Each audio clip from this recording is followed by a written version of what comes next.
All right, welcome into the show, everybody. This is Kush's Curiosities. I'm a naturally curious person. It's heightened when I partake in the old cannabis. I bought this strain called Neon Glow. This hybrid. It's pretty great. 20% THC, and how they describe it? They said like a electric buzz with every puff or something. Yeah, I think that's a valid description. It's pretty great. But I was reading about the French Revolution. It's what one tends to do when they get high.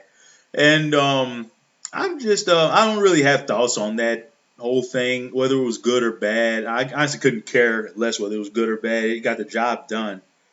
But anyways, I was just sitting here thinking, or not. I was thinking. I can barely fucking man. I'm just a mess right now. I'm not gonna edit this video though. Let's see. I was reading about the French Revolution, and of course, it began with the storming of the Bastille in Paris, and there was a political prison that had been up since medieval times, and it was only housing 7 prisoners at the time, which was really funny to me because they called it a political prison. I thought it was going to be full of people, but it was more symbolic. You know, the insurgents want to take control of it. Um, as a means to just to show they did something. You know what I'm trying to say. Anyways, is the flashpoint of the revolution, and kept reading, and it mentioned how it was already due to be demolished because it was only housing 7 prisoners, and that got me thinking, how were buildings demolished in the 1700s? And man, this had to be hard work, big baby. All right, let's read this. We're gonna read it straight through.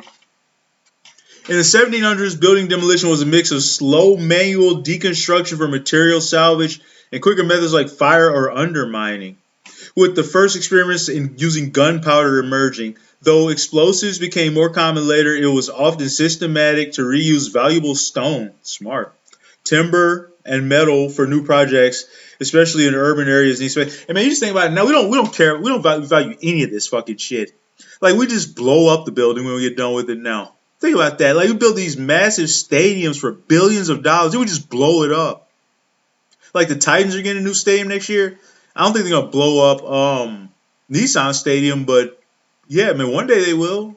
That's crazy. Like it used to be like this marvel, this structure that was a symbolic of the city, and one day it won't be there anymore. Nobody will give a shit. But back in the day, bro, they had to tear these stadiums down with hammers. That's crazy. They kept all the rocks. So smart. Manual, I think people were smarter back in the day because, of course, they were. They had way less distractions than us, way less misinformation. So, yeah, manual and systematic methods, deconstruction. Skilled laborers would carefully dismantle buildings, often from the top down, salvaging everything possible: stones, I don't know what my inflection was with that. Salvaging, or about cadence, salvaging everything possible. Stone, timber, beams. And see, man, this one's like a smoking weed. You don't get this effect with edibles. Edibles is like a slow burn where it's just like, just kind of riding it. But when you smoke, this shit just all hit you at once. You just feel so fucking stupid. Stone, timber beams, lead from roofs. Lead? Wow. With no gloves, no mask. I'm sure it turned out great. And ironwork for reuse. Man, no wonder people are so violent. Man, it's lead in everything, especially in the United States. Like in the up to what, the 90s, there was lead in gasoline. And then after they took the lead out, the crime rates and shit went down. It causes like brain damage, makes you violent. Undermining. That's why boomers are the way they are. One of the reasons. Undermining. For stone structures, workers would dig beneath walls or foundations, weakening them until the structure collapsed. A technique sometimes used in fortifications. That's smart too, man. These guys, they were so ingenious. They just had nothing but the time to sit around and think and came up with these methods that we use for centuries. These guys were so smart. And man, I don't feel like, I just feel like we've gotten dumber. We've gotten lazier. And a lot of inventions we use right now probably wouldn't even be like a thing people even think about 100 years from now. This shit just doesn't have any staying power, I feel like. The methods we use are so short term. Everything's about short term profit. There's no like 100-year vision. There's no 10-year vision. Fire. Everything, planned obsolescence, everything's built to break. They didn't have that in the 1700s. Fire. Controlled burning. Fire was a potent tool, especially for timber frame buildings, allowing for rapid deconstruction and clearing land, though it wasn't always precise. Really? So you can't contain fire? Who knew? Early explosives. Gunpowder.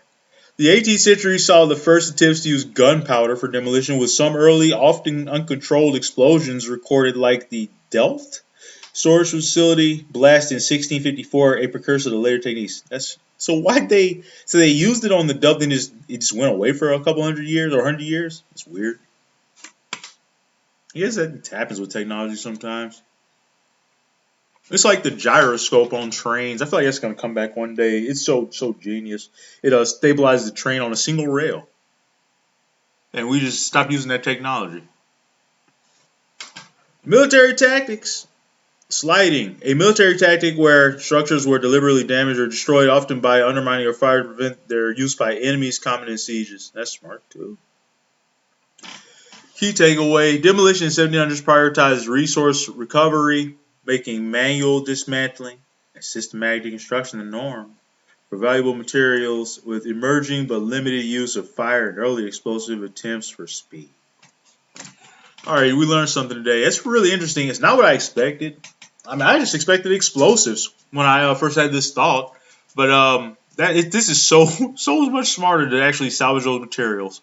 But they actually people value the things they had back then. They weren't so easy to replace. They didn't have Amazon. Anyways, there you go.